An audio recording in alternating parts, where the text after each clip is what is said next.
You ready? Let's do it.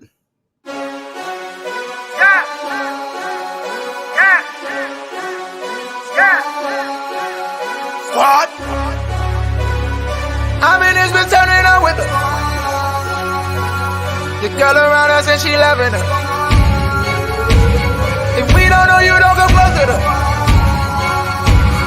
If you with your girl, let me hear you say what? Good afternoon, good evening, good night. This is season 2, episode 1 of the Read, Talk, and Listen podcast. I am your host, Nick Reed, along with my brother and co-host, Trey Reed. How you doing tonight, man? Man, pretty good, man. How you doing? Man, I'm doing good. Long day, but hey, I've been looking forward to this thing all day Hey, man, long. I woke up thinking about it. You got to, man. But like I said, it's season 2, episode 1. We told y'all on season 1 we were going to come back with a lot of new things, a lot of new material, a lot of new topics. And obviously, as you see, a new platform. So we're here on StreamYards. Yeah. We got y'all on Facebook Live, the YouTube Live, and we're going to run it. Already. And just because we're on the StreamYards, we still will be posting on Spotify and Apple Podcasts. So, if you're on the go, you can still, log into those platforms and still listen to the Read, Talk, and Listen. Exactly. Man, it's been a long time coming. I'm glad we finally got it going, man. But in order to get all this going, we had to bring somebody else onto the squad, onto the RTL squad, man. I'm going to let you bring them in. Oh, yeah. So like Nick said, in order for us to get all this nice and fancy stuff up and running, we had to bring on another member of the team. So when you see all the nice stuff popping up, that's going to be our boy Measley in the background. You know what I'm saying? Doing everything. I'm out there here. You go. Hey, Measley. What's happening? Hey, it's a little choppy. It might be a little rough this first time around, but we're gonna find out. Hey, we got to work out the bugs, all right? But yeah. We're gonna get it going. Exactly. We gotta work out the bugs. Season 2 is finally here. My boy Measley, he going back to his cave. But like I said, season 2 is finally here. We're super excited over here at the RTL. Just give the people a little recap of why we actually didn't take a break and had to just hop back on the next week, man. Man, too much stuff going on, man. It's too much stuff going on, and I'm the type of person I hate taking any kind of vacation or time off. So when I'm actually taking time off, I'm thinking about working. Like, even though this ain't my job, but I feel like it is. You know what I'm saying? So I was like, man, we missing this topic and this topic and this topic. So you know what? Scratch the break. This is dropping now. Exactly. And so we rushed into it. Like Measley said, it may be a little choppy this first go around because we really rushed and got it together so we could get an episode out. Awfully, actually, a lot of our faithfuls were hitting us up in the messages and text messages and calls asking, hey, when's the next episode dropping too? So it was kind of hard for us to sit on our hands with this and not put it out there for y'all. Right. So, what you been up to, man? What's good? Man, baby girls every single day, training every single day, and also, just started back doing a lot of my high school sports stuff back here recently too, man. So it's been busy. But no matter what, I'm telling you, this has been in the back of my head. Oh yeah, you know me. It's about mid-July, so you know what time it is. It's about getting ready for them woods coming up in about 2 months. Exactly. So me and Rex been, planning our elk hunt in Colorado. Oh yeah, I meant to tell you, take me out of y'all's group if y'all gonna be talking about elk hunting because I'm not going. I didn't mean to text you in the group. I saw Rex Hayes, so I clicked it and I realized, oh snap, Nick in this too. But I got you. Yeah, I take you out. But exactly. We've been looking at maps, man, and trying to figure out where we're going to go, different hunting units. What's the harvest rate? What's the bull to cow rate? So just kind of figuring out where we're going to go, and hopefully we go out there and be successful. So that's pretty much what I've been doing and working.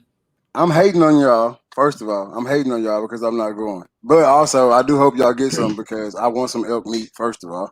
And then second of all, if the dreaded archer goes out there and gets an elk on the first try. Exactly, it looks good for all of us. It looks good for all of us. Well, I'm saying like I'm a little lenient with the deer meat, but elk, man. Oh, I'm coming to get some of that. I might give you some leg shanks or something. I can make it work. I can make it work. Man. But man, speaking of the dreaded archer, let us know what's to come. Also with the RTL, we got kind of the same dreaded archer and the RTL. We got a little bit of the same stuff going on right now. So just speak on that for a second. All right. So with the dreaded archer, me and my boy Colin are still kind of working out some kinks and stuff as far as the podcast. So the podcast is coming, but still right now kind of focusing on the RTL, getting this off the ground, and then the dreaded archer will come when it get close a little bit to hunting season. We got some merch coming, dreaded archer merch, hats, t-shirts, and everything. I think I said that before, but I actually got the logo and everything is all coming together, and getting ready for hunting season. Talking with Rex, we've been kind of brainstorming some things. You know what I'm saying? Maybe a dreaded archer bow shop or something might be coming up in the works. But that's okay. But that's gonna be down the road. But you know what I'm saying? We say as a man thinking, so shall he have. Hey, something like that, man. You read the Bible, man. So working on that, and actually I'm learning how to build some arrows. You know what I'm saying? Usually I just go to the store or to the archery shop and I buy them, but now I kind of want to make my own custom arrows and design the arrow specifically for my bow. You know what I'm saying? So the straighter the arrow fly, the harder it hit. So that's pretty much what's going on with the dreaded archer right now. That's legit. And speaking of those arrows, because that would have came in handy for us, a couple of weeks ago. Shit, man. To be making our own arrows would have been a lot cheaper than going out and buying them, bro. Exactly. Those arrows that we had, bro, they are $80 for 6 of them, and we had 40 and came home with 3. So I mean, hey, exactly. It is what it is. But we had a good time doing it. I just know next year I'm gonna have 25 arrows per day. I'm gonna have more. Exactly, but we came home with 3. I know that sounds crazy. Started with 40, came home with 3. But I was told while there, if you leave with arrows, then you did pretty damn good. So you did pretty good. Yep. Because I saw a lot of cats, man, walking home with nothing. So exactly, man. Exactly. Well, what's been the biggest topic that you have been kind of going back and forth here, which we've touched on it before, but it seems like a lot of people don't really understand. I think a lot of people think that the fight has been won in this situation, when in all honesty, we're still in the battle stage. We're nowhere near the war in this thing right here, and it's with the NCAA NIL. So what does that really mean right now? What does that mean for these college athletes? So what it means is they are able to make money off their name, image, and likeness. That's it. And I've had conversations with people and people saying, "Oh, well, at least they're getting paid now." And I'm like, "No, they're not getting paid. They have the ability to get paid." And yeah, there's some programs out there that have teamed up with some marketing companies that are going to work to get these kids different endorsement deals and things like that. But everybody's might not get paid. It's just simple as that. So it's a common misconception right now that, hey, these kids aren't getting paid yet. You know what I'm saying? And a lot of people are celebrating, just like you said, they think they've won the battle or think they won the war. And it's like, nah, we just got the first battle out the way. We still trying to get these kids paid at the end of the day. Exactly. Because like the people that everyone's going against in this situation is really the NCAA. That's who we're saying, like, that's who needs to be paying these players. At least that's where my argument's at. And I think that's where your argument's at as well. I think it should be split between the schools and the NCAA. Okay, that's even deeper right there, and I like that too. But the NCAA I bring in the schools as well, because that is a good point, because you are playing for that school, so you're basically working for that school. Exactly, you basically. So you should be getting a piece of that pie as well. But these players right now, they are just having a chance to make a little bit of money on the side. What they're really getting right now should be like normal. it should have never been. You can't make money off your own name. That should have never been a thing. Right. So really, they just go ahead. No, I'm saying to me, it was like a roadblock the NCAA put up because, you know, a lot of these corporations like the NCAA, they're looking, you know, 20, 30, 40, 50 years ahead. They're looking way into the future. And they realize, you know what I'm saying, as college football and college sports continue to grow, these athletes are going to start asking for the piece of the pie. So how about we put this name, image, and likeness thing in the front? Like, you know what? You can't make any money off your name, image, and likeness. So in the future, if something does happen where we have to pay them, this is just a barricade to help us, you know, saying, give us some leeway. Like, all right, we'll give you name, image, and likeness, but we still gonna keep a piece of the pie. When truth be told, name, image, and likeness should have never been on the table, or it should have been off the table a long time ago, or never on the table to begin with, and it should be talking about getting these kids paid some kind of salary. Exactly, and I wholeheartedly agree with you on that right there. So I guess my question to you right now, since we just kind of broke down what it is and what's really going on, do you think these college football players, or these not even football players, these college athletes, will ever get a piece of the NCAA/institution pie?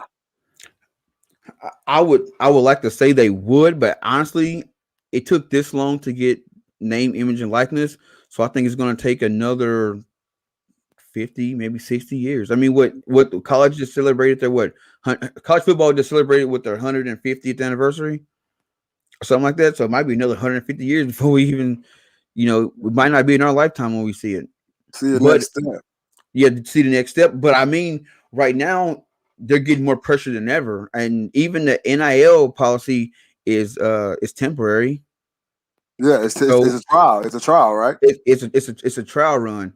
So I mean, honestly, we might see it in our lifetime, but truth be told, I don't think we will. I don't know if we will either. And I think there's a bigger gap. I know like a lot of people in the business world talk about, you know, like the wage gap. There's different wages, you know, and things like that. Like I think there's a humongous gap in between like what the institutions are making and what the NCAA is making, compared to what these players are getting, because everybody wants to throw out there, you know, well, they're getting a scholarship and now they have a chance to get money. So, you know, that should be enough, right? That should be enough. But I don't think people really understand that gap and how much money is actually being made off of athletics, and then how much, you know, they're willing to, I guess, give. I mean, I was looking at a chart, and it was breaking down the revenue that each school brought in between 2018 and 2019. And I mean, Texas was at the top. I think they had brought in somewhere between $23 million on sports. And I want to say 92 or 93 million of that came from football. So, I mean, these colleges are bringing in a ton of money, and not to mention what the conferences are bringing in, and then what the NCAA is bringing in. So, I mean, really, we just got done talking about the universities and colleges and the NCAA, but hell, we forgot the conferences. The conferences are making money as well. So, I mean, it should be split three ways, which, I mean, the NCAA generates billions of dollars. Yeah. Even if you were to take 0.5% of that and divide it up between the athletes, I mean, that's a nice chunk of change. It is. But I also believe you should bring in a percentage of what your sport bring in, because I don't think a guy on a water polo team should be bringing in what a football player is bringing in. Exactly, and I guess all that would have to, you know, all that obviously would have to get worked out. It's going to be a long process, but right now the process isn't even being thought about being started. I don't think. No, I think it's been started. The conversation is definitely out there. I'm just cruising through the Facebook streets, and I'm seeing a ton of people, you know, have these conversations, and I think that's the biggest part. It's always been, you know, a barbershop conversation or sitting around a campfire or whatever. And, hey man, I think some of these college guys should get paid, but now it's actually on the front right now. People are talking about it. I go into gas stations every day and I hear people talk about it. People know that I play college football and they ask me, how do you feel about these guys getting paid? And I tell them, yeah, they're not necessarily getting paid, but it's a good first step. You know what I'm saying? Exactly. That's a good first step. Okay, so now since we are on the subject, of the NIL rule, explain no cap to me right now. All right, so no cap is a marketing organization that they've been reaching out to different colleges trying to get their business to try to help these players get endorsements and kind of help them basically create a brand. And the only school that they have officially signed with is oh my goodness, is it Southeastern Louisiana? Yeah. Yeah, the Lions, the Golden Lions. I think that's what they are. I'm not sure. Southeastern Louisiana University. Yeah. CLU. Yep. So they signed them. So they're going to start actually helping kids get these endorsement deals and stuff in September. So I think this is a big move. I mean, of course, if you're a school like Alabama or Texas, one of the big Power Fives, you don't really need a marketing company. You are a marketing brand in itself, built in. But for smaller schools, at the D2 and D3 level, I think more companies are going to start reaching out to these colleges or vice versa to get these kids signed or at least some kind of chunk of change. Exactly. And then we also have right now De'Aaron King down in Miami is trying to work out a deal where his deal is actually going to be split up amongst his teammates as well. So maybe we do start to see guys step up and be leaders as he is, and everybody does end up getting a piece of money. Although it's not coming from the NCAA, maybe everybody on the team will end up getting a little piece of money in their pocket. Oh yeah, and that's the thing, when you got these guys that are high profile players, they got these big names, they could broker a deal that says, hey, if you want me to, wear your product or support your stuff, what I'm saying, take the money you're going to give to me and divide it up between my teammates. And, yeah, maybe I'm the face of the brand at this point or, whatever program we're doing, but at least my homies are getting a check. Exactly. Exactly. And I think, and if you get enough people on the team doing that, if you got 5 high profile players, I mean, shit, that's 5 different checks people be getting. Exactly. And I think that will start, if they start breaking up the money, right? Because once players start making a little bit of their own money, like things are going to change. You know what I'm saying? Like, let's just be honest. If a player starts making a pretty good salary, what you say to that player doesn't hold as much weight. Like, I'll just go somewhere else because now I have the portal as well. Right. You know what I mean? Like, so once players are going to start reaching a certain status, so they're breaking up this money between the entire team. Players are going to start reaching a certain status where I think the players are going to end up having more leverage over these schools than these schools will over these players. How do you feel about that? I see what I think is going to happen is, like I said, right now the NIL is temporary, but I believe that if they do make this rule permanent, they're going to close the portal. And it's one of those give or take rules. I mean, give or take things. Like we gave y'all the portal because you talked about transferring and all this stuff and being tied to one school and not being able to be eligible to play if you transfer. We gave y'all that, but now you guys want to get paid, so we can pay you, but we're gonna take the we'll give you the ability to get paid, but we'll take the portal off the table. And I think they'll try to leverage the portal over getting paid, but at the end of the day, when greenbacks talk, I can stay at a school. You know what I'm saying? Yeah, I can tough it out if I'm getting money. If I'm getting paid, I can tough it out. Yeah, it's kind of like a bad job. Sometimes you might have a bad job, but every 2 weeks or every week, that check comes. So he's just that check. Hey, bro, I do it all the time, man. I get to about Thursday and be like, man, I hate my job, and then ding, that Red River notification, like, never mind, this job ain't too bad. Exactly. But I think that's also a plus for the schools. Oh yeah, definitely a plus for the schools. Definitely a plus for the schools because it'll help them keep their star athletes there, or maybe not a star athlete, but that guy that plays that that backup role that thinks he could be a star somewhere else. It might keep him there. Exactly. And I see right here in the comments, Mr. CJ Broadus, we all had him on the show, season 1. Shout out to CJ. At the end of the day, the problem has always been all athletes getting the same amount. I don't know that that's a problem. I think it's just like work. At your job, you don't make the same as the guy sitting next to you. He doesn't make the same as the guy sitting next to him. You know what I mean? It's exactly. You've always heard once you go to college, you know it's a job. Well, now it's turning into a job. If the money gets on the table, now it is a job. You can't complain that he's making more money than you. No, you can't complain. And truth be told, you know, at most companies, you're not allowed to discuss your salary with your coworkers. So Exactly. I mean, but you know, being in the sports world, you know, that stuff gets leaked out and ESPN's running it, you know what I'm saying, especially if a big deal is brokered. But I mean, at the end of the day, what is your value to the team? I mean, just think with the NFL. There's guys on the practice squad that they have to go up against a guy that's a multi-millionaire man or multi-million-dollar man. You know what I'm saying? And he know that. But you know what? But they should drive him to. I want to be like him. Exactly. So it's gonna be the same with college. All it's doing is getting these guys prepared for when they do transition to the NFL. True, and that's what I was about to say. That's another thing.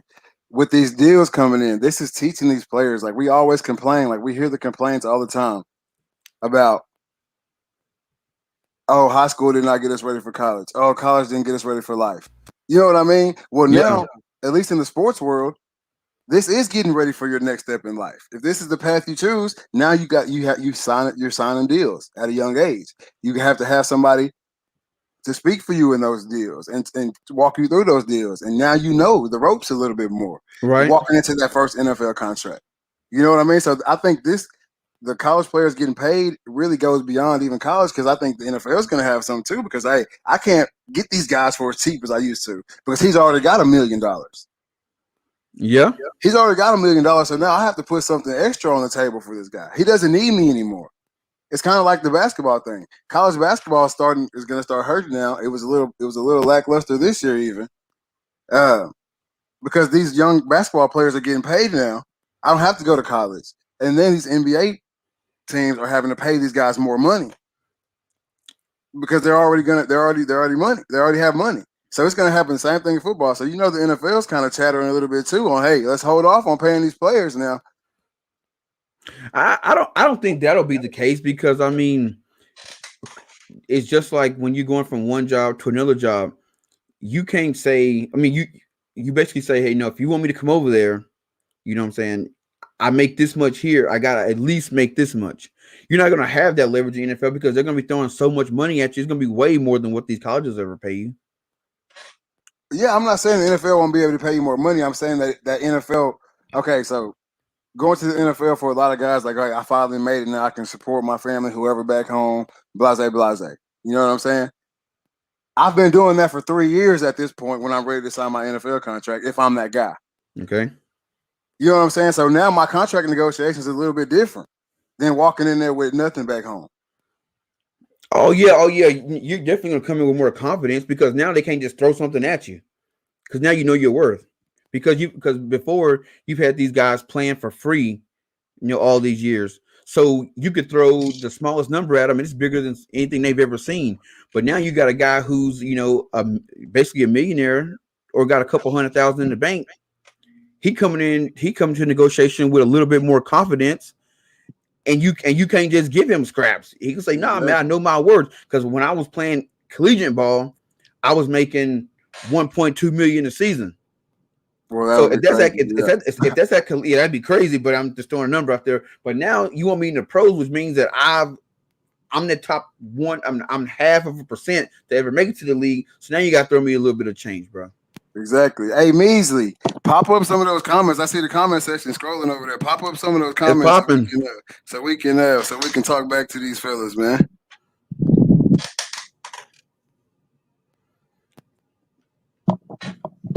Oh shit! Oh, Tristan said, "Did I miss something? Since when did college start getting paid? Where you been? It's been on the news." Exactly.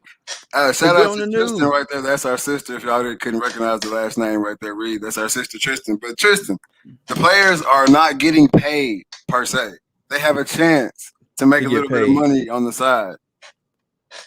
Yeah, it's just. I mean, we say a little bit, but you know. I mean, look at Master P's son. He brokered a $2 million deal with a tech company, and he ain't even in college yet. Exactly. He's not even there yet. This thing has a chance to go. Like these, some guys are gonna set themselves up to make a lot of money. And that's what I'm saying. Like this thing's going to go deeper than I think that we even can think about right now. Oh yeah, because there's companies right now biting at the bit, and I said this in the last show when we covered this. If you're a high school student, you should be getting ready to build. You should be building your brand right now, because because when you get ready to make that jump to college, you want to have everything ready. So when a company comes to you and says, "Hey, you know what I'm saying, we want you to wear, Adidas," you might be like, "All right, this is my price," because I come with, you know what I'm saying, 300,000 followers on TikTok, and I got 400,000 on Instagram, and I got 1 million Facebook followers. Exactly, it's wild. Now the deal is gonna get a little sweeter. Exactly, now the deal gonna get a little sweeter. Hey, Measley, pop up that comment from Loudon, man. I lost it somewhere.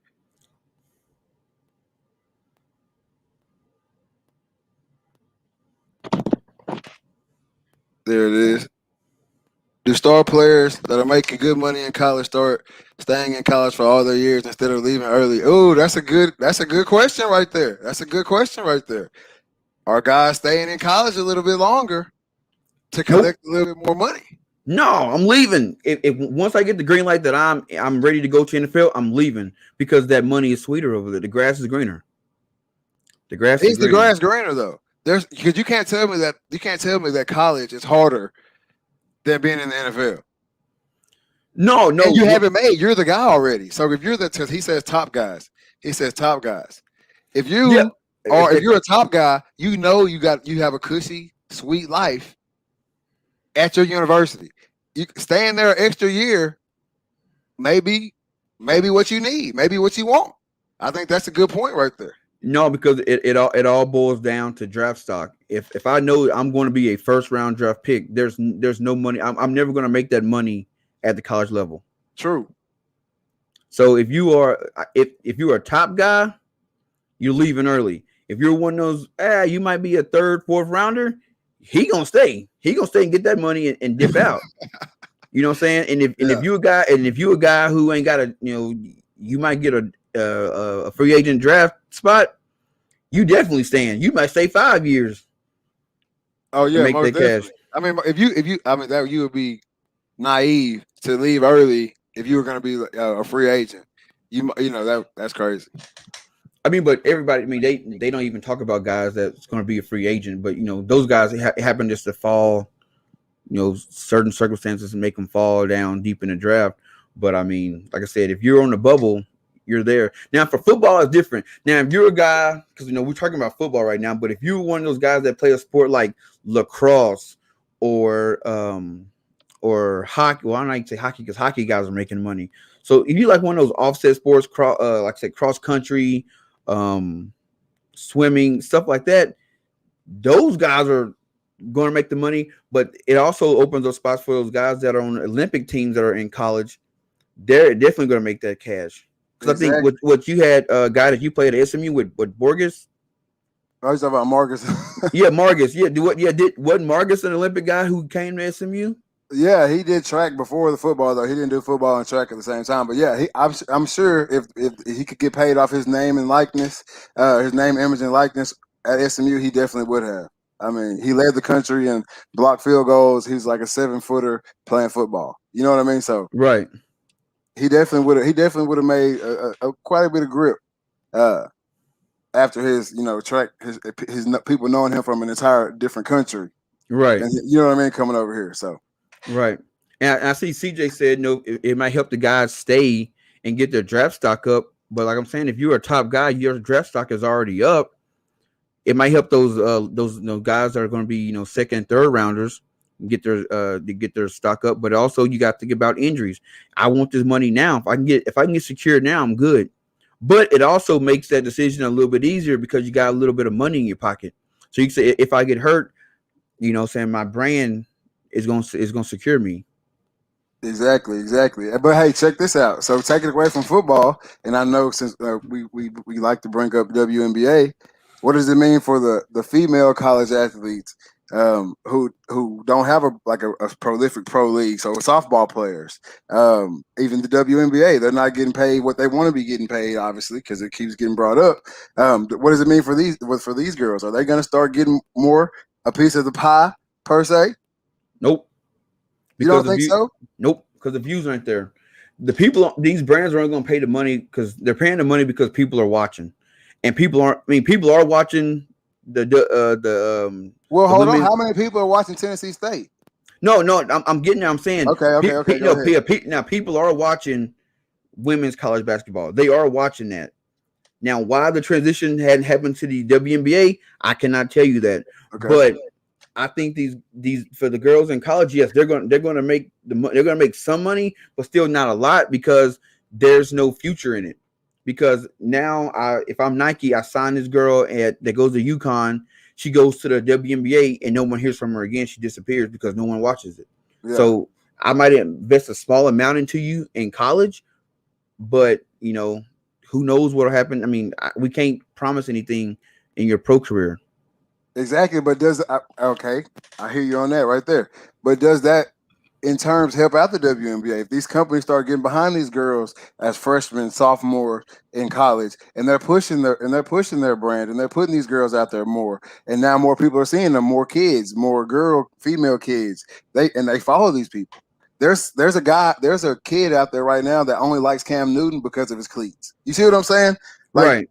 If these brands are getting behind these girls and they're getting shoe deals and they're getting things like that in college, is that going to help their pro career? Or do they have a fan base now? I mean, it could potentially translate over. It just depends on it. Will the WNBA foster that egg they're given? Because collegiate is going to build them up. You're going to pass them over to WNBA, and then are they going to be able to say, all right, we got this star right here these stars that are developed. Can we lift them up, or they just let it die out? It all depends on what the WNBA's plan for them is. Yeah. Because right now they look like they don't have a plan. I agree. I hope they do though, because like I said before, I'm a big advocate for the WNBA because I think it's crazy that we don't want to see women play basketball. You know what I mean? Like that doesn't make any sense to me. Yeah, I mean, like I said, you would think that since collegiate women's basketball gets a ton of views during March Madness, that it would translate over to WNBA. But I think the game is just slower. I think they actually play better ball. I also think too it's because in college we want to see a fundamental basketball. We want to see a fundamental basketball player from the males. We want to see a Duke game. We want to see swinging it around, wide open three, cut to the basket, hit it. Layup, we want to see that. That's what they're supposed to do. And then when they get to the NBA, we want them to pretty much almost turn into and one. Right. You know what I mean? We want you to cross somebody and really show us what you got. Right. Same thing for college basketball. We love to see them swing it around, shoot threes, cuts to the basket, layups, good defense. We like to see that, and especially during March Madness because everything's so intense. Right. Well, when they move over to the WNBA, same thing like the NBA. We're ready to see the superstar. We're ready to see the craziness. We're ready to see the explosive plays. We're ready to see the dunks. We're ready to see the alley-oops, and that's not able to happen. You're watching the same game. You're watching the same. Well, actually, I think it's a little slower. You're watching these girls in college play, and they switch over to WNBA, and it's like it's a little slower. But I do think a lot of these girls are going, especially in college, are going to make a ton of money. Not a ton, but they'll be making a lot more.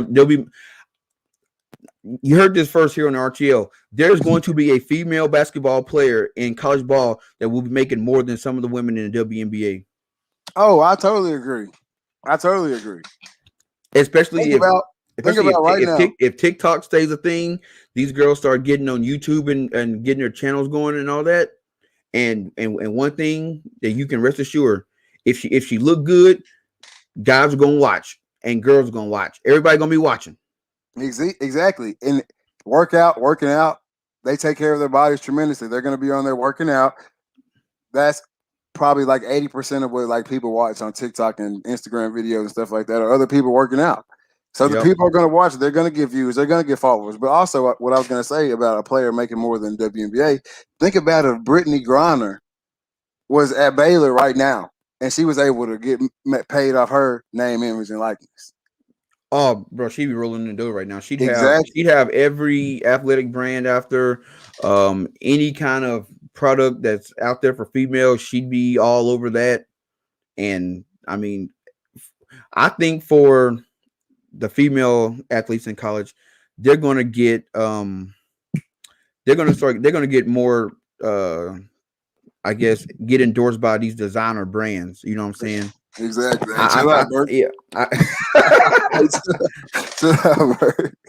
So yeah, I think that's where a lot of their cash is going to come from. Yeah, I agree. I totally agree. And then totally switching gears here. But we definitely have to get this in here. We definitely have to talk about this because I want to know what you think. Stephen A. Oh Lord. Stephen A, man. And I'm gonna let you say this because I've already tried to say his name a couple times and it's a wrap. So I'm really gonna let you go ahead and just bring in this whole topic.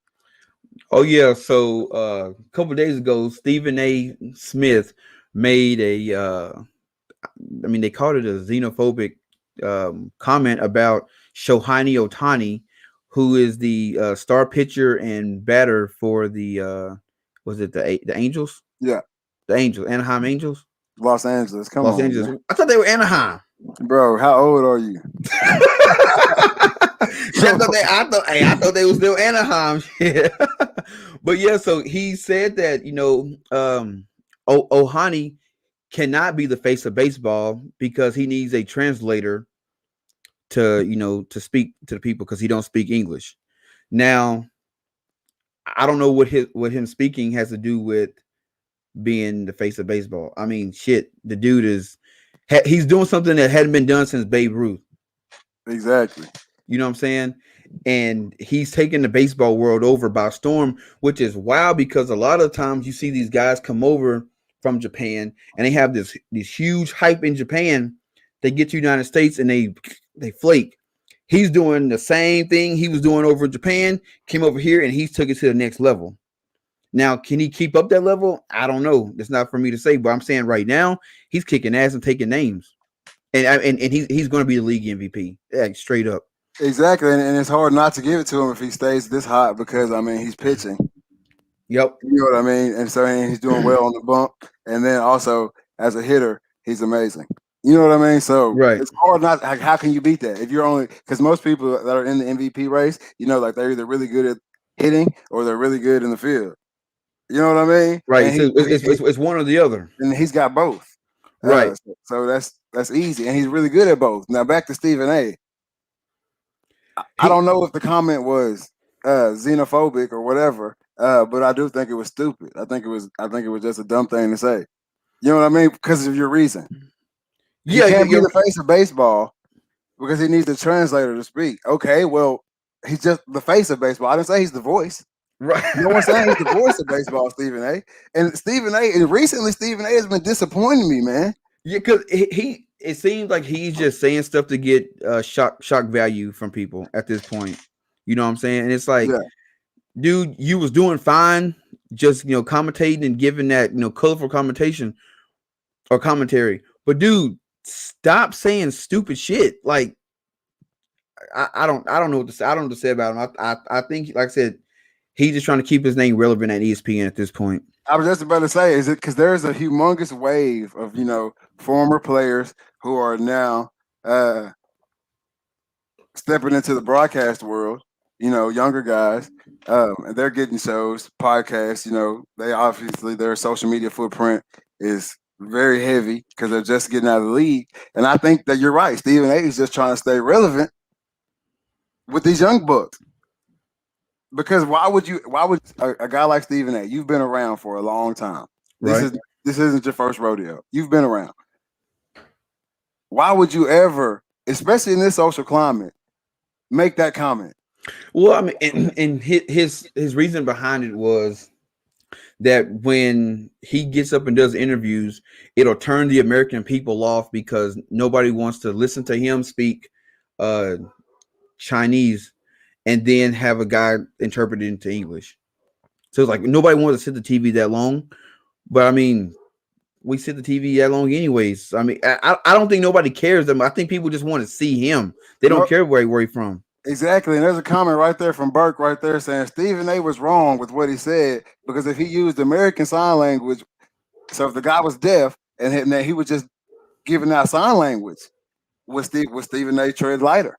I think so. Yeah, he would have tread lighter because they'd have had his ass. He been done. Exactly. He been done at Disney. So he's super wrong. He's just super wrong. So I don't know, man. I like I said, he's already been on the hot seat anyway for all the stuff he was been talking about with Kwame Brown going back and forth, So I mean, I think he just he's on a slippery slope right now. And I don't want to beat a dead horse on that situation because we did talk a long time about that. So about what? About Stephen A and Kwame Brown. Oh yeah. So I want to beat a dead horse on that, but yeah, Stephen. I was definitely super turned off to Stephen A. Like with that whole situation, and I did a little bit of research, what was going on. I was super turned off to Stephen A. then, but here recently, bro, he's been on a tear of saying dumb stuff, and I can't handle it. But speaking of Ohtani, though, seeing this guy go both ways, you think we'll start seeing more young guys, start trying to make that transition to go both ways? Because I wasn't a baseball player, so I can't tell you if it's hard or not. Is it possible to start, to train it, or is this something that's like once in a lifetime deal? I mean, it's not once in a lifetime, but here's the deal. He's not from America. Right. You know what I mean? He's not from America. Here, you're gonna when you're in Little League, and maybe even some people in high school, you're gonna hit and pitch, or hit and play the field. You're gonna do both. And then once you get to high school, if your hitting's a little, you're not gonna hit. You're just gonna play the field. Especially if you're a pitcher, you're just gonna pitch. Right. So most people stop using one, or stop focusing on one, I think, here in America. But I think now seeing this, and there's a few other two-way players right now too as well. But I think now seeing his success being a two-way player, I think more ball clubs are going to be more accepting of two-way players, and more coaches are going to be more accepting of the two-way style. And so I think in turns we'll start seeing more two-way players come about. Now, so you made a good point. You said he's from Japan. That brings us something that I've been thinking about for a while. We don't foster our athletes like other countries do, because because it seems like, especially just giving a good example, like soccer. You go to other countries, these kids are soccer stars from the time they're 4. They like take them and like, you're a part of this club, you're a soccer player, this is what you're playing, and they groom that kid from age 4 all the way to 50. Basically, these guys play forever. But I mean, we were talking about what's his name? I'm talking about Bonatelli. Oh, Marco Balotelli. Balotelli was a pro in 2007. Yeah, 2007. So that means I was a senior in high school and he would have made him a junior because he's a year younger than me. So when he was a junior, he was an international star over in Italy. We don't have any of that in the United States. We don't foster athletes like that because it seems like we give kids too many choices, which, I mean, that's fine. That's what America's all about, is having choices to do whatever you want to. But in other countries, it seems like, hey, you seem to be good at soccer. You playing soccer and you don't look at anything else. Exactly. And I think also we put a lot of emphasis on like getting that job, right? That's what in America, that's what it is. You grow up, you get a job, you raise your family, and that's how you live. That's what you do. Right. Other countries, like you said, they're more specific based. They if you're good and you're into science and they take tests, a lot of countries they take these tests, and if you really score really high on that science, well, guess what you're doing for the rest of your life? Science. You know what I'm saying? At least that's where you're being pushed. Yeah. You know what I'm saying? For the rest of your life. That's where you're being pushed, and you may end up being the best, scientist ever, whatever. But here, you may really like science, but we're gonna make sure that you get just as much English and math as you did science. Right. Even though you may be horrible at English, you may be horrible at grammar, we're gonna shove that down your throat and make sure you know it, and we're not gonna worry about how good you are at science because you were good at science. And I think we stay there. And then in return, that kid ends up, he's good at one of the 4 things, but the other 3 things burn him out, and he end up giving up altogether. Exactly. And it's the same thing, I think, with the sports too. You find a kid that's really, really good at sports. What does every person at school tell him? He's a good athlete. No, they tell him he's a good athlete, but they tell him, make sure you get in those books because you got to have a fallback plan. You got to have a fallback plan. Well, in Japan, Otani, he didn't have a fallback plan. I guarantee you.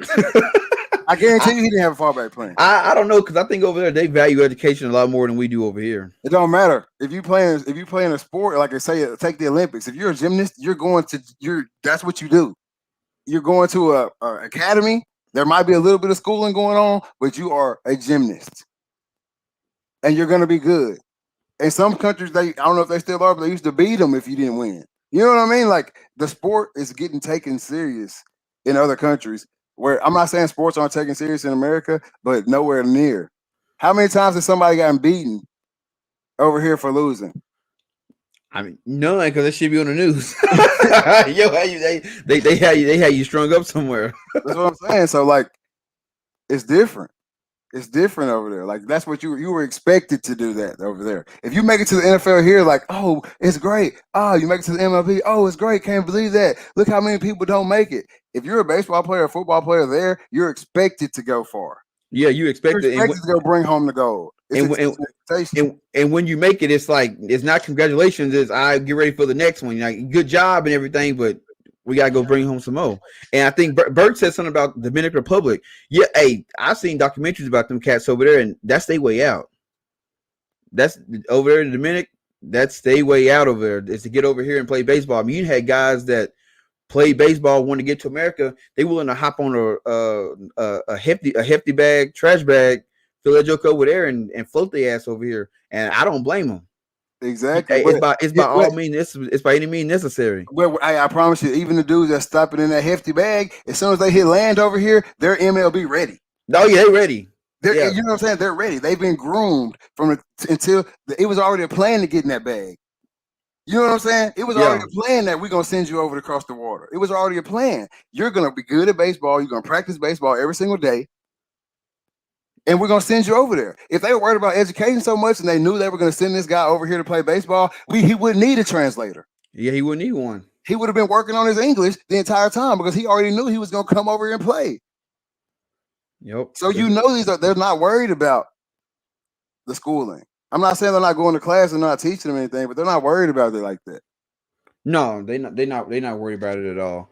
But it just, to me, it sucks because I hope that I'm alive one day to see America win a World Cup. I'm not big in soccer, but anytime the World Cup come around, I want the U.S. to win. And it seems like we just don't have the athlete. Well, our best athletes don't play soccer. Our best athletes play football and baseball and basketball. But that also comes from the grooming. We aren't grooming soccer players, which I think now there are some. I'm sure we're going to have some great soccer players probably. I think they're trying, but I think we're behind the curve when it comes to that. But you can only be behind the curve for so long. People can only run so fast. People can only get so good. Eventually, there's going to be an age group here in America that have been really practicing soccer. Because I'm starting to see, like, here in town, there's a soccer academy now. You go there and train strictly soccer. Right. That's different. And that's just here in Texarkana. So it's happening. There's going to be groomed soccer players, Ronaldo type, Messi type players who have been groomed from childhood to be good at soccer here at some point. But who are they being groomed by? Because, I mean, we do have a good soccer. We have amazing soccer stars here. But, I mean, when you think about over in other countries, they got, like, legends. Like, yeah, but those legends come here to train as well. I don't think they do. Yeah, they do. Yes, sir. Guaranteed. Because look how many players play in the MLS over here. You don't think they're bringing? Yeah, but they come over here to get that payday. That's they come get the payday, and you don't think those trainers over there want that payday too? I mean, they come over here to get the payday, but I mean, as soon as their league start, they dip out, they leaving. But also, I might be wrong on this, but I think in soccer, you can like get leased out. You can play for one team, and they can lease you to another team. Yeah, I know that. I hear you on that. I hear you on that. What I'm saying, all I'm saying is, there are trainers there are trainers training kids here in America that were soccer great somewhere else, guaranteed. No matter, I know there is because like a college is going to go get a guy to coach here. He gets finished coaching. What's he do? Does he go back or does he stay here and open up his own stuff? You know what I'm saying? Like there's trainers here, guaranteed, no doubt. And then there's also great American players. Just because they didn't win a World Cup, don't mean they can't teach you to win a World Cup. Yeah, true. There's a bunch of NFL coaches with Super Bowl rings as a coach and none as a player. You hear what I'm saying? So as long as but if I'm getting you at 5 and 6 and I'm teaching you World Cup stuff, like I'm World Cup talent, I played in the World Cup because I don't care if you went to the World Cup 2-3 times and y'all lost, maybe won a couple games in and then lost or whatever. You played against some talent, some dogs out there, some talent that the guys in America, like other guys in America, will never see. Right. You know what I'm saying? You can teach a kid a thing or two from that. So just how these guys are going over for soccer, do you think that more kids are going to take the LaMelo Ball and go overseas and play basketball and then come back over here? Yes. Wow. I mean, it only makes sense to me. But that's also a big thing. Like, we got to also remember what kind of parent LeVar Ball is. You know what I mean? And one of his sons went and did some crazy stuff. You know what I'm saying? One time when he was away from home. So every kid can't go away from home like that. But if they're mature enough to handle it, if they're mature enough to go to a different country and be strictly about basketball for that 1 year, the payday is going to be great. It's better than college. I don't care what anybody says. It's better than college. And then if you're that guy and you're that good, because you have to know you're going to get drafted, right? You don't want to go over there and get stuck. You know what I'm saying? But even if you do, you still get paid to play basketball for the rest of your life. Right. You know what I mean? Even if you do. But the goal is to get back to the NBA. So you know your NBA talent, go ahead and go get that payday. And then get drafted. Why wouldn't you? Yeah. I think now you don't even have to go across the. You could do the little B. You could do the G League. The G League contract. Yeah, and we're definitely gonna start seeing more kids do that, especially now that they can start making money off their name, image, and likeness. And I think it's gonna go down to the high school level. I think it's right now it's at the college level. I think it's gonna go down to the high school level. At high school level is what, paying? At least being able to get endorsed. I don't know. Because are these high school guys endorsed? Is Mikey Williams, the basketball player, is he endorsed? I don't know. I don't even know who that is. I mean, overtime, all those no, they're not endorsed because they ain't getting paid. Yeah, they might put you on their social media page. I'm talking about. But I mean, if they're giving, I don't have to get paid to be endorsed. You could be giving me gear. You could be giving. I know in high school you're not allowed to have that. But right now it's illegal. Yeah, but I'm just saying, like, so are they paying for this gear and all this stuff? Like, I think they're already kind of getting endorsed. It might not be talked about, but let's be real. Man, I wish somebody was giving me some shit. I had that in little. Hey, we got our boy Fozzie, also previous guest on the RTL. He says right here, there's a few high school kids with deals already. That's what I'm saying. I'm pretty sure these high school kids are already getting. But I think those guys are like seniors. They're already out or on their way out. That's where we have to do some research on that. But I'm thinking, that's what I'm saying. Like, if they're letting the college kids do it now, if you can get paid for your image in college, I think you might as well be able to get paid for it in high school. Like, what are you breaking now? Because the reason you couldn't before is because you couldn't do it in college. Because you're an amateur. But you're still an amateur in college as well. No, they said their amateur status is gone. Their amateur status is gone. That's what I was talking about. They said their amateur status is gone, and that's why I was like, if their amateur status is gone, why not pay them? They're not amateurs anymore. Okay, yeah. The amateur status is gone. I didn't understand what you said. You see, I skipped over that part. I didn't know what you were talking about on there because I didn't see that. But yeah, if they're no longer amateurs, so they're professionals. They're not.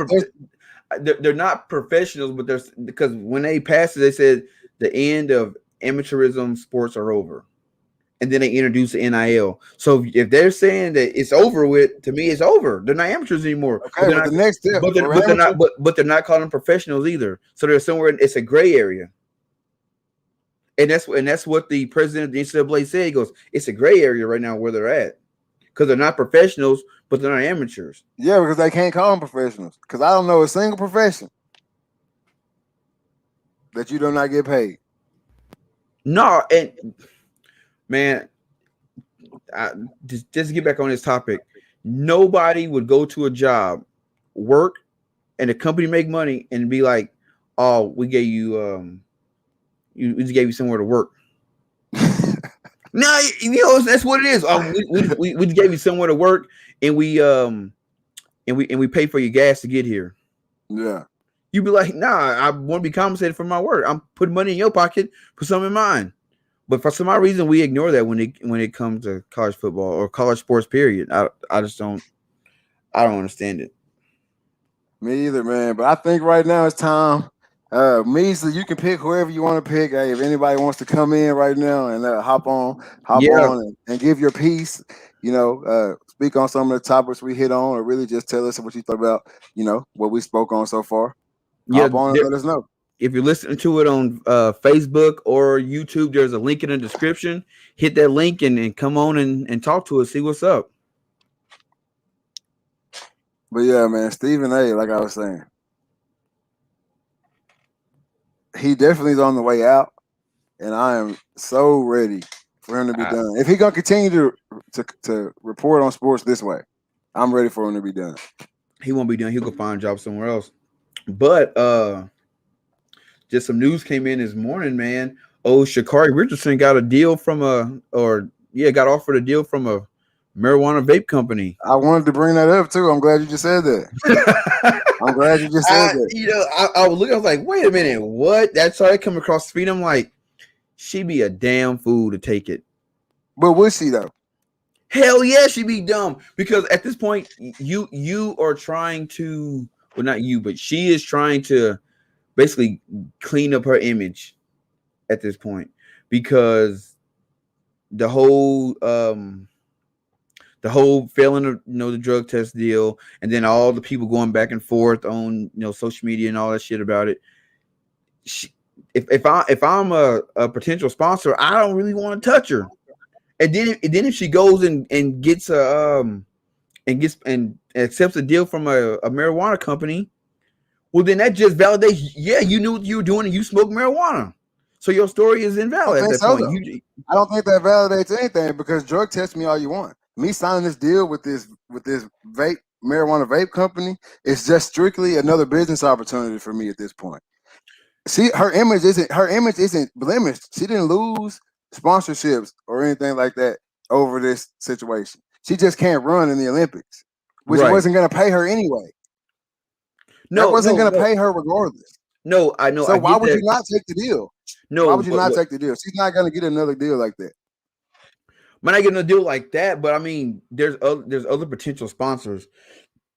And yes, marijuana is becoming normalized. But at the end of the day, that's just one company, and it's only with 250K. So what I'm saying is, she can have. There's a ton of companies that won't touch you if you deal with marijuana, regardless if it's legal or not. They just won't. Sure. So yeah, so she has endorsement from Nike, but what are her other endorsements? I'm not sure. I don't have that information in front of me right now. But this is what I'm saying right now. I don't know what her Nike deal is. I don't know what any of her other deals are. But I can almost guarantee they're not 250K. I bet they more than that. The Nike deal may be more than that, but I haven't seen much track reviews on what they're paying these track athletes. But in my knowledge that I do have on it, these track athletes aren't making a lot of money, especially with the Olympics. That's what's the only thing that's holding her back. Her being endorsed by a marijuana company is not going to stop her from running in anything. Oh, my father said CBD company. My bad, CBD company, Mr. Dabby. CBD company. So she definitely should take it. But she definitely should take that. But even if it was, let's just keep it on the marijuana situation. Even if it was a marijuana company, why would she not take that deal? Unless her other sponsors say, if you deal with this marijuana company, we're going to drop you. Take the deal, because the marijuana industry is only going up. Right. So hop on with this 250 deal. You're going to re-sign for what? Who knows? So don't let failing that drug test stop you from making some more money on the back end. Well, Or see, from what people might think of you. But see, this is why I say she shouldn't take it.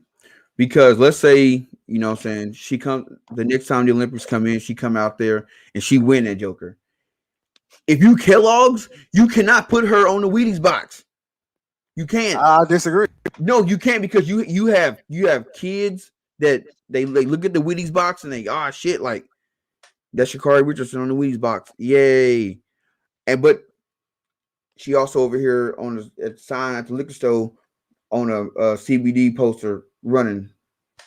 I disagree wholeheartedly. No, you can't. I do. I disagree with you. I disagree with you because you know what? Most of the people that's got a lot of people that's got that Wheaties box on top of her on top of their fridge that their kids are gonna be going, yay, Sha'Carri Richardson, are never gonna know really about any of her deals. No, I'm not saying, and the kids might not know, but if I'm the president and CEO of Kellogg's, I know. And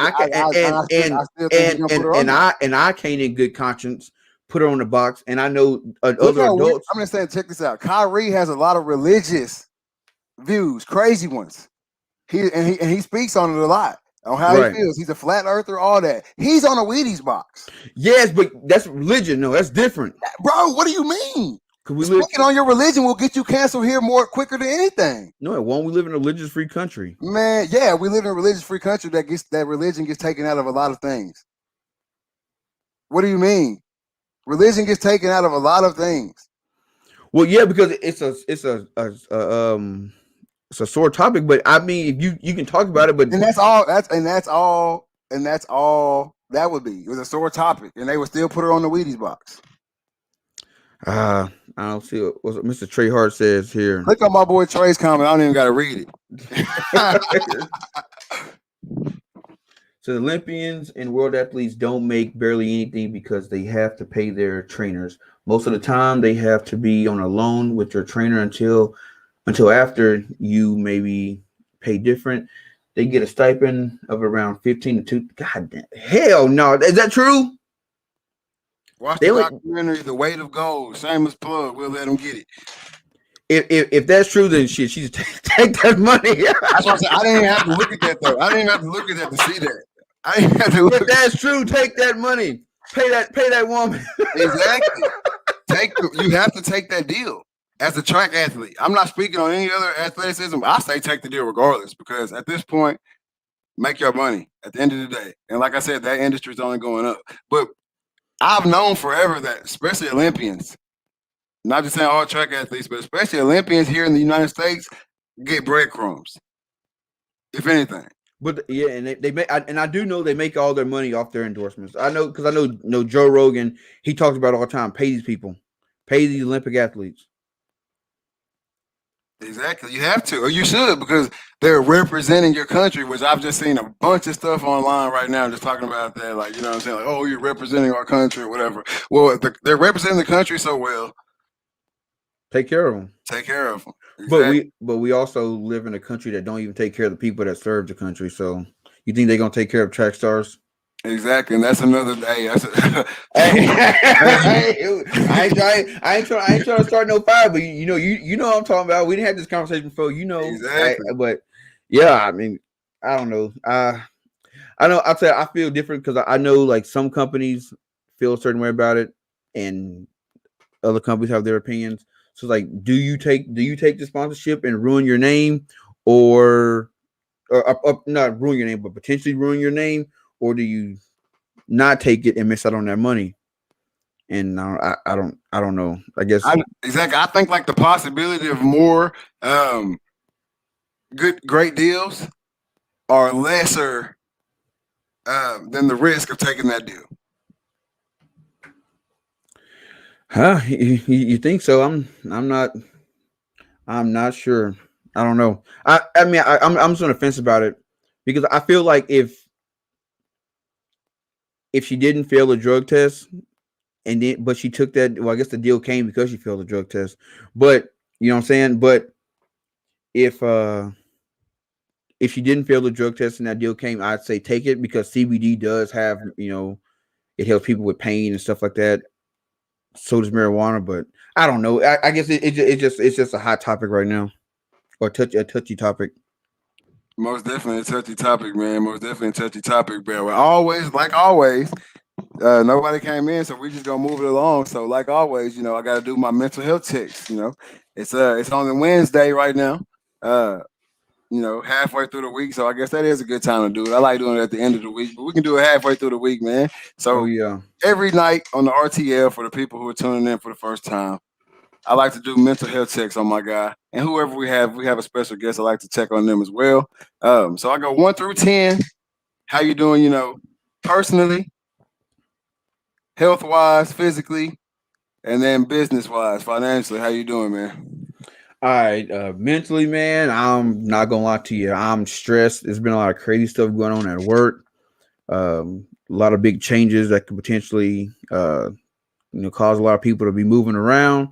So kind of stressed out about that. But so I say right now my stress level is probably at about a 6 right now. Man, my mental level right now is at about a 6. Physically, man, been doing pretty good. I'm struggling right now. I'm going on a 30-day caffeine fast, no caffeine for 30 days. And it's been killing me. Macy told me the other day, Dad, you getting cranky. I'm like, yeah, I know. If anybody out there who's ever done any kind of diet where you're getting off sugar or any kind of caffeine, it's almost like coming off a drug, man. You're just like, I feel like I'm going through withdrawals. Like yesterday, I ate dinner, fell asleep. You called me like, bro, what happened? I'm like, I just ate and fell asleep. You know what I'm saying? Energy. So no energy at all. Not taking any pre-workouts. I'm basically going on a whole fast. And then, so physically, I'm right now at about a 6 as well, about a 6 or a 7. And financially, man, I'm doing pretty good, man. Work is good. Pay week. So waiting for that check to hit, and Macy wants a bow, so I'm probably have to spend a little bit of money. You know what I'm saying? Add another member to the Dreaded Archer fam. Oh, yeah, come on down, come on. Like, down. well, she gonna be. Hopefully, she the future. You know what I'm saying? When I get old, she take over the Dreaded Archer, and after killing stuff, her and Presley and Addie and old little Nora. You know what I'm saying? So. Need to go and put her bow in her hand right now, so get her used to it. So yeah, financially, man, I'm sitting about a 9 right now with the arrows always going up. Facts, man. That's all good right there, man. For myself, personally, right now, I'm probably sitting about 8 or 9. Got a lot of stuff started up this week. Started training, new little boot camp. Got back in the office, making a few sales calls and stuff like that. And then just taking care of the girls every day, you know what I'm saying? Chilling with the family, that's where I'm at with it right now. So I'm probably, I'm 7 or 8 or 9, really, man. I'm up there right now, personally. I'm loving it. I'm figuring it all out. We figuring this all out, so I'm loving that. And then physically, man, I'm booby. I'm booby. I just hop out the bed and get it done, man. I'm not gonna lie though. Like the middle of the day training sessions, I'm not gonna lie, have been kicking my tail, bro. Like seriously. Halfway through them, bro, I'm looking at my watch like, ooh, it's only been 30 minutes. You know what I'm saying? Like, bro, the sun is beaming. And it's baseball training too, so it's not a lot of moving around, not a lot of running around. So you're standing there getting cooked. You know what I'm saying? I'm almost blending in with the shirt. But I'm good physically, bro. I'm up there, bro. I'm up there 9. I'm gonna give it a 9. And then don't forget getting your head busted in Warzone. Yeah, so that helps my mental though. So that go back on the first one. That put me on the 8 or 9. When I get on there with y'all in Warzone, that helps my mental, man. That's all over there. And then obviously, the RTL is doing great, training right now. Just got back in the office, you know what I'm saying? So I'm about, 7, 8 green arrows going up on the financial and business side, man. We working over here. So that's where we at right there, man. Oh yeah, man. It's been like I said, this podcast, man. I ain't gonna lie, when we first put out the back for the first time, I was a little bit iffy, man. Like, I don't know if anybody gonna listen to it, man. And all of a sudden the numbers were getting reported. I'm like, wait a minute, we might have something here.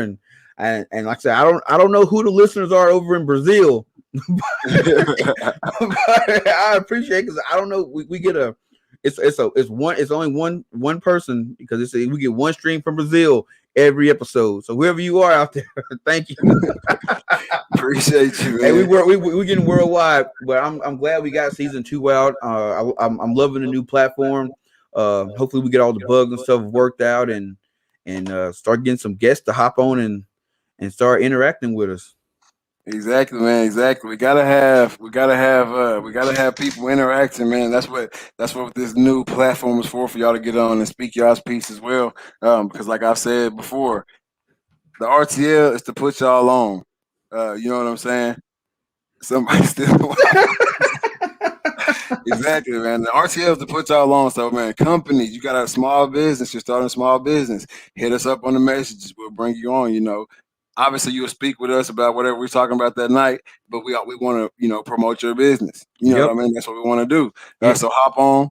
And if you got a logo, send it our way, and we'll put that bad boy on the intro and outro, and get people to start recognizing your brand. Exactly. We got some good stuff coming up for y'all. I'm telling y'all.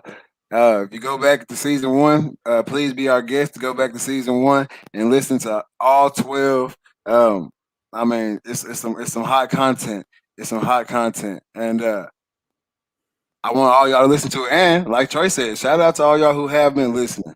You know, we started this thing out 3 years ago. We started this officially, but we never did anything with it. Like we have probably 20, 30 episodes that are just recorded, sitting back in the archives. We actually posted one of those for y'all on season 1.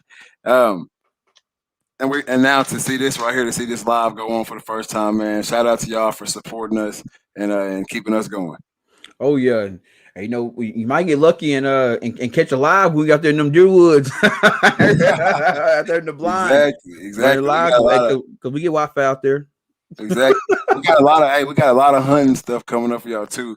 And y'all go follow my guy at the Dreaded Archer. I know y'all see it under his name right there. Me, Big Poppy _19 on Instagram. I suck at posting, so y'all might want to follow him. For sure. What you mean? You be telling me, well, you got to post, man. Exactly. You got to post. So I'm getting better at it. I'm type that it's just me. So I think it's weird. I see guys outside putting their phone on tripods and shooting their bow and stuff. So I gotta get over that and start putting it out there. And my boy over at Wildfire Evolution always tell me, bro, you gotta post more. You gotta post more. So I gotta start posting more. Exactly. And then, like I always do on the first episode of a season, you'll hear it every season. I promise you will, because these guys really, really put us on to the podcast game, and we're like, hey, you guys really need to do this. So shout out to those guys over at Just Press Play. My boy Kevin Luthringer, LJ Luthringer, and their dad Lifford, man. Shout out to y'all guys. You know, we are forever grateful. Oh yeah, for sure. Yeah. Hey, any last words? Man, you already know me, man. Be good people and treat everybody good. Exactly. Treat everybody good. Be good people. Appreciate y'all again. I cannot say that enough. Appreciate y'all for the support. This has been season 2, episode 1 of the RTL, otherwise known as the Read, Talk, and Listen podcast. I am your host, Nick Reed, along with my brother and co-host, Trey Reed. And also tonight, for the first time of many, my boy Measley. And we are out.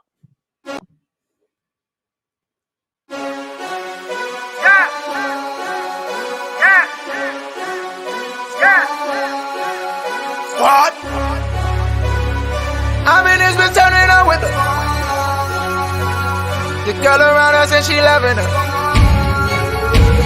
If we don't know you, don't come close to her. If you with your girl, let me hear you say, what?